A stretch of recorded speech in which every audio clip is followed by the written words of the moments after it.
I think one of my greatest inspirations or things that I would feed off of basically was just obviously people not believing in the cloud of doubt that kind of I felt hung over my head and wanted to just prove everybody wrong. You know what I mean? I wanted to make it, and I was going to make it regardless of what anybody said.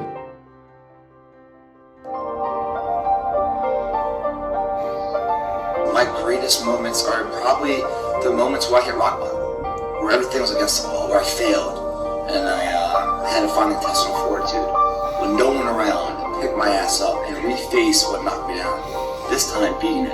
It's those moments in life that really build the character.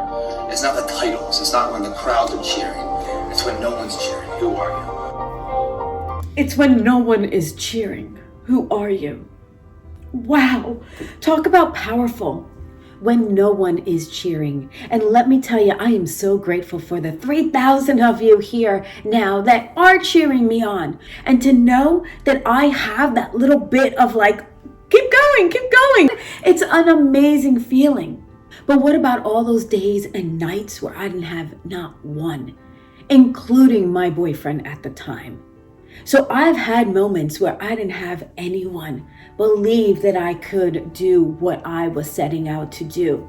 And in those moments, that's when you determine how strong and committed and deserving you are. But I didn't have that for so many years. This whole journey of mine has been me going, I can do this. I want to do this. I'm going to figure out how to do it. I don't know how, but I'm going to figure it out.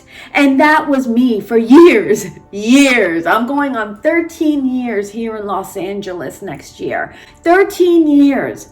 And that's not to talk about the 5 years I was in Miami doing something very completely different, but still en route to try to figure out how I can get to where I am currently trying to still go. The point is that there were so many days, so many nights, so many mornings, so many falling asleep with tears in my eyes from frustration, from anxiety, from anger, from confusion, from doubt, from disbelief that it's taken me this long, and I had no one cheering me on.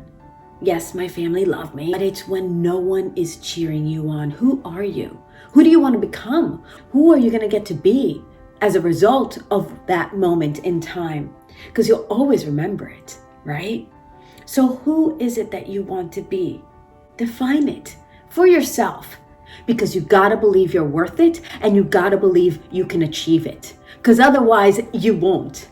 As Albert Einstein says, whether you think you can or you think you can't, you're right. Right?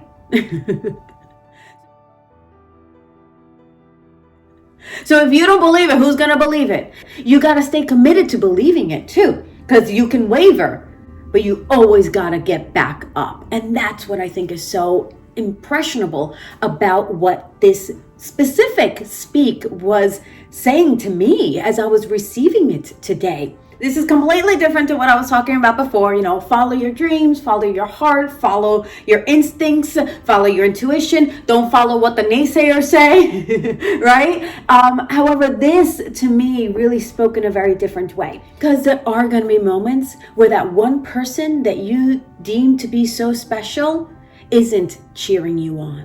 If that special person isn't cheering you on, then you know what you do? You move on. I know it won't be easy. I know it might hurt, but guess what? I don't care.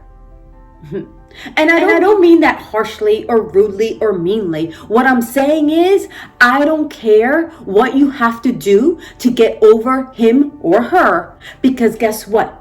He doesn't care.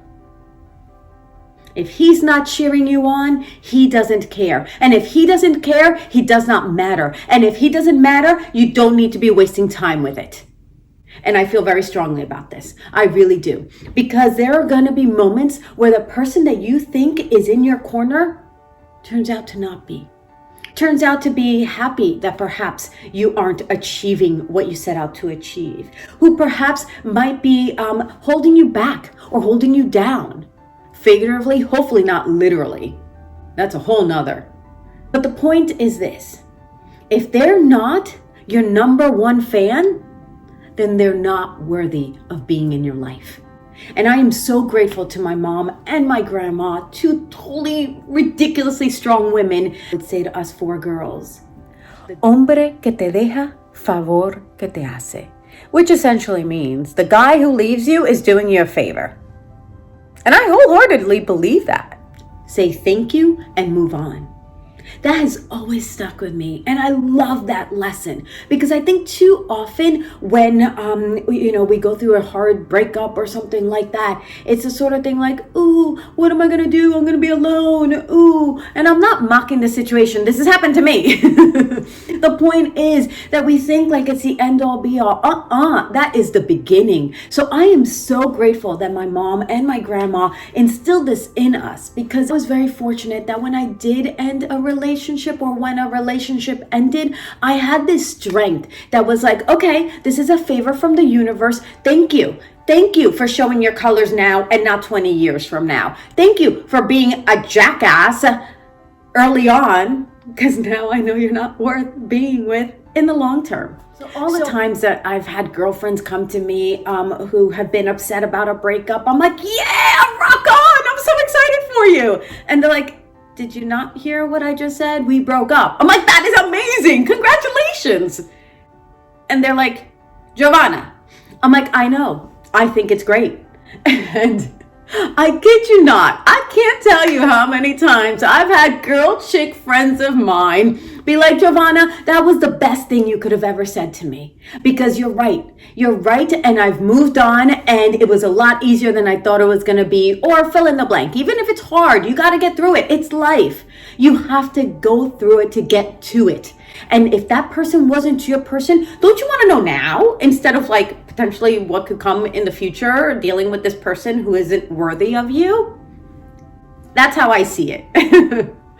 It might not be like the conventional, like, oh, just grieve the relationship that it's over and make sure you have a good conversation. I'm not saying those things aren't going to happen. I'm just saying don't wallow in it. If that person doesn't want to be with you, it's okay. There's plenty of others that will want to be with you.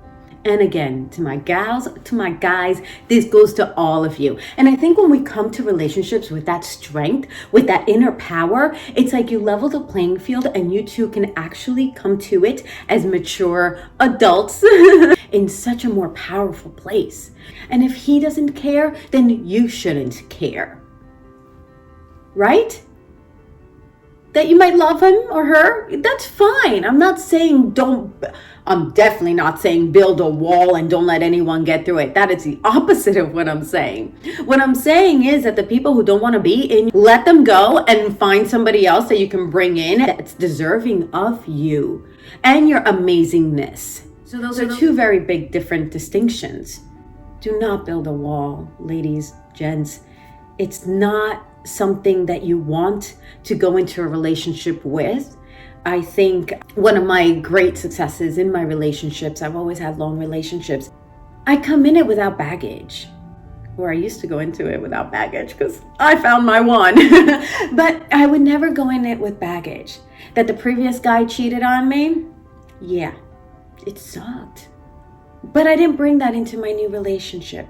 Why? Because you're dealing with somebody new. That person has something that they want to demonstrate to you, and you can tell whether or not they are worthy of staying in the picture long enough to continue to show you their values, right? So if they do something wrong early on and it's a red flag and you're like, I can't accept this, guess what? Listen to it. If they do something and it's a strike two, strike three, I'm sorry, you're out. That's the name of the game.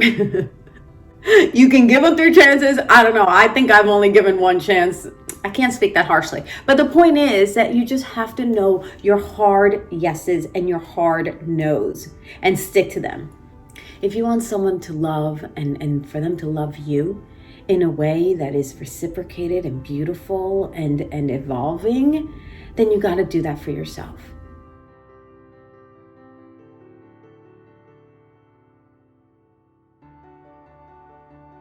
Find out over decades long periods what they could be like if they were who they were, if they spoke their being forward.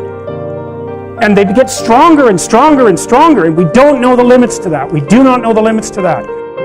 All right, everybody, thank you so much for watching. If you like this video, go ahead and give it a thumbs up and leave me a comment. I love my comments. I always respond. And oh yeah, subscribe. Yeah. All right, guys. You guys are amazing. Big love. Till next time. Bye for now.